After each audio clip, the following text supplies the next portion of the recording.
Well, I personally don't think the pardons would hold up in court. I mean, I would hate to be the attorney who would have to argue how a president can legally pardon his entire family. Congressman, you've been investigating the Biden family business dealings for more than 2 years. What are the chances of holding them accountable despite Biden pardoning his family members? The moment Pam Bondi corrected Schiff's first claim about Mr. Duffy, everyone in that chamber knew something was different. This wasn't going to be another partisan speech. She came with facts that no one could deny. As she systematically dismantled each of Schiff's arguments with documented evidence, lawmakers exchanged glances. The impeachment narrative was collapsing in real time, and we have the exact timeline of how it all unfolded. Before we move on, I'd like to ask you a small favor. If you appreciate this content, please take a second to like this video and subscribe to the channel. Over 98% of you watch the videos without subscribing. It costs you nothing, but it makes a huge difference to us. So, did you click the subscribe button? Great. Thank you so much. Now, back to the video. Did you know the impeachment proceedings against President Trump began in a secret underground bunker? That's right. Preemptively for an 11-year period. I mean, that's not going to fly anywhere. But at the end of the day, the ball is in Pam Bondi's court. Look, we did the investigation. We proved the Biden family took tens of millions of dollars from our adversaries around the world. Joe Biden lied about it. While the media was spinning narratives about transparency, Adam Schiff was running the show in the basement of the Capitol, where even the president's own legal team couldn't set foot. Let that sink in for a moment. When Pam Bondi stepped up to the podium in that chamber, you could feel the tension rise. She didn't come to play political games. She came armed with facts, timelines, and direct quotes that would expose exactly how this impeachment charade began. The room grew noticeably quieter as she laid out her first bombshell. The impeachment inquiry started with secret hearings where due process was nowhere to be found.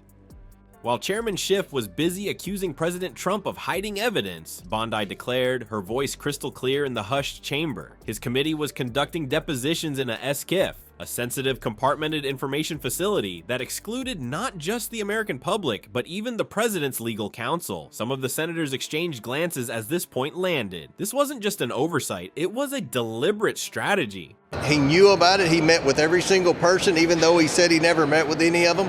And then we know, according to the IRS whistleblowers, the Biden family never paid a penny of taxes. But that was just the beginning. Bondi methodically detailed how Republican members were actively blocked from calling witnesses who might contradict the Democrats' carefully constructed narrative. Remember Representatives Devin Nunes and Doug Collins? As ranking members, they should have had equal power to call witnesses, but Schiff made sure that didn't happen. The House denied these members their right to call witnesses, Bondi explained, her eyes sweeping across the chamber. This wasn't about finding truth. This was about controlling what information would eventually reach the American people. The cameras briefly caught Schiff's face. His usual confident expression faltered as Bondi continued her systematic dismantling of his process. Here's where things got really interesting. Bondi then quoted Schiff's own past statements about fairness and justice directly back to him. She reminded everyone how he had previously championed transparency and due process, only to abandon those principles the moment they became inconvenient. You could see Schiff's face visibly change as his words came back to haunt him. His hypocrisy was on full display for everyone in that chamber and everyone watching at home. The most damning evidence came when Bondi detailed how the House committees had issued subpoenas to Mr. Duffy and Mr. Blair, key potential witnesses, but then took absolutely no action to enforce those subpoenas. Why would they issue subpoenas only to abandon them? The answer became painfully obvious. They didn't want a court to tell them that they were trampling on constitutional rights. Bondi stated flatly, the chamber fell completely silent. They were afraid a judge would rule that their process violated fundamental legal principles. Even some Democratic senators looked uncomfortable at this point. The implications were impossible to ignore. This wasn't oversight, it was a predetermined outcome in search of justification. As if that wasn't enough, Bondi then revealed what many considered the smoking gun, proof that this entire process was designed to bypass normal constitutional checks and balances. The impeachment proceedings began in that underground SCIF, where Trump's team was denied even the most basic due process rights that any American citizen would expect in a legal proceeding. No ability to cross-examine witnesses, no right to present contradictory evidence, no chance to challenge the accusations being made.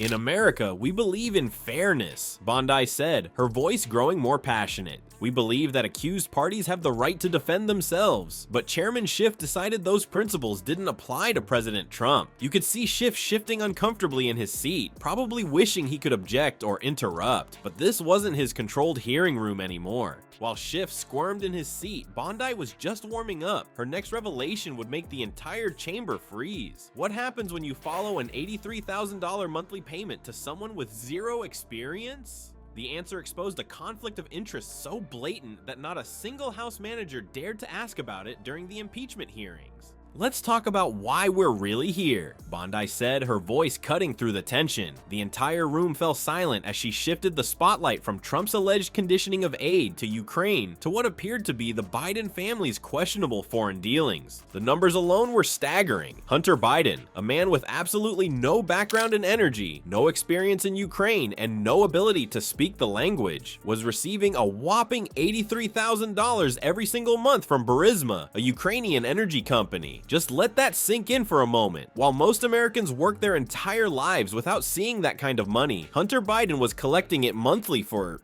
what exactly? Bondi didn't just throw out accusations. She methodically laid out a timeline that had senators on both sides of the aisle paying close attention. In April 2014, Hunter Biden joined Burisma's board. By 2016, Ukrainian prosecutor Viktor Shokin began investigating Burisma. And then, here's where things got really interesting. In March 2016, Vice President Joe Biden demanded that Shokin be fired. "Isn't it interesting," Bondi noted with careful precision, "that not a single House manager asked a question about this obvious conflict of interest? Not one. The silence in response was deafening." Schiff's pen tapped nervously against his desk as the narrative he had so carefully constructed began to unravel. You could feel the atmosphere in the chamber change as senators processed what they were hearing. This wasn't just about Hunter Biden's cushy job anymore. This was about the very same allegations of quid pro quo that Trump was being impeached for. Except now the spotlight was turning to the Biden family. Vice President Biden has been very clear on this matter. Bondi continued, her voice growing more confident with each word. He told the American people, and I quote, "I never spoke to my son about his overseas business dealings."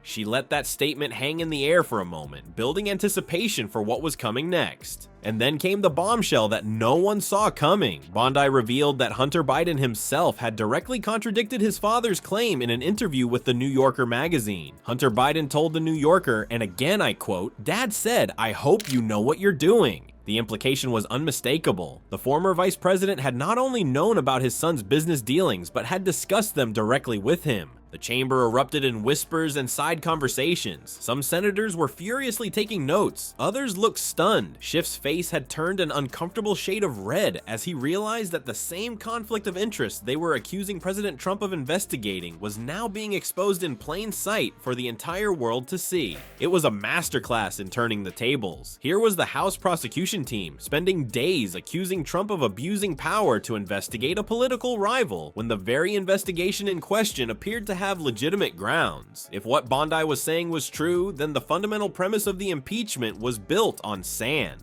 The American people deserve to know, Bondi pressed on, why the House managers spent 24 hours presenting their case without once mentioning this glaring conflict of interest. Why was President Trump's concern about corruption in Ukraine portrayed as purely political when there were legitimate questions that needed answers?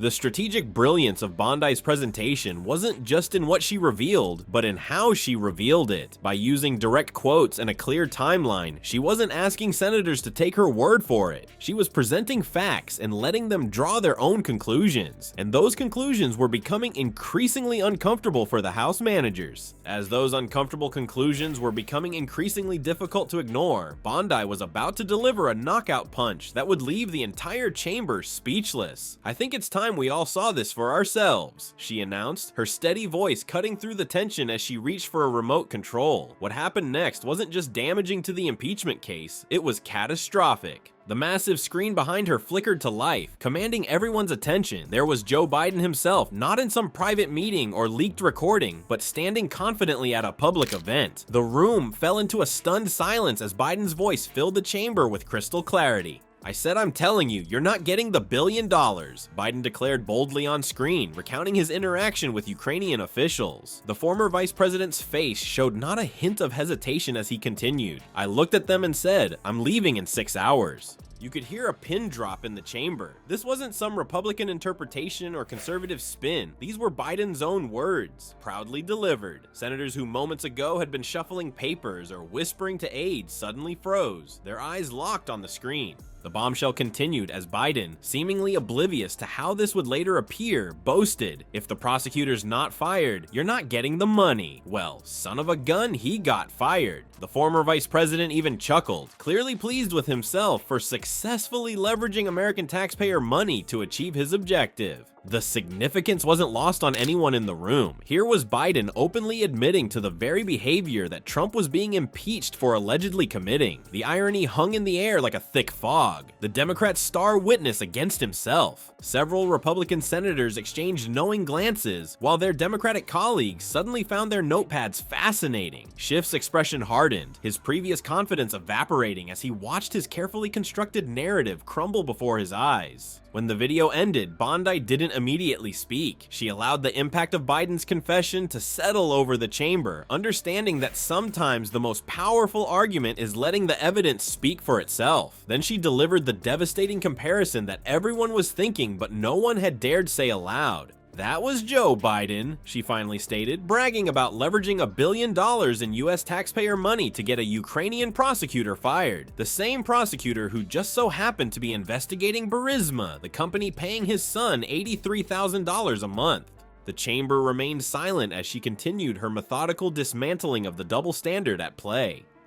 If Donald Trump had said those words... She paused, letting the hypothetical scenario sink in. We'd already be sitting here debating impeachment. He'd already be gone. The blunt assessment landed like a thunderclap. Several journalists in the gallery were furiously scribbling notes, recognizing the moment's significance. Some senators who had appeared bored throughout much of the proceedings were now sitting upright, fully engaged. Schiff, realizing the devastating impact of the video, attempted damage control. When given the opportunity to respond, he claimed Biden's remarks were taken out of context, a defense that rang hollow given the comprehensive nature of Biden's on-camera confession. Bondi, prepared for this exact response, countered with a question that left Schiff visibly struggling. What context would make it acceptable for a sitting vice president to withhold U.S. aid in exchange for the firing of a prosecutor investigating his son's employer? It wasn't just a rhetorical question, it was a logical trap. If there was no acceptable context for Biden's actions, then the entire impeachment argument collapsed under its own weight. If there was an acceptable context, then the same standard should apply to Trump. The double standard was now fully exposed for all to see. Democrats were impeaching a president for allegedly doing exactly what Biden proudly admitted to doing on camera. The difference? One was being portrayed as corrupt, while the other was being defended as business as usual. But Bondi's most devastating point wasn't just about the double standard in politics. It was about the media's complicity in the whole charade. "We don't have a free press in this country anymore," she declared, pointing out how the same outlets demanding Trump investigations refused to ask a single question about Biden's glaring conflict of interest. The media's reaction to Biden's confession video speaks volumes. As Bondi explained, when this video surfaced, what did the media do? They called it a conspiracy. They dismissed it as right-wing misinformation. Meanwhile, unproven accusations against Trump were treated as breaking news. This wasn't just a congressional hearing, it was the unmasking of a system where certain politicians are protected while others are persecuted. And as the Washington establishment scrambles to maintain control of the narrative, one thing is crystal clear: the American people deserve better than selective outrage and partisan justice.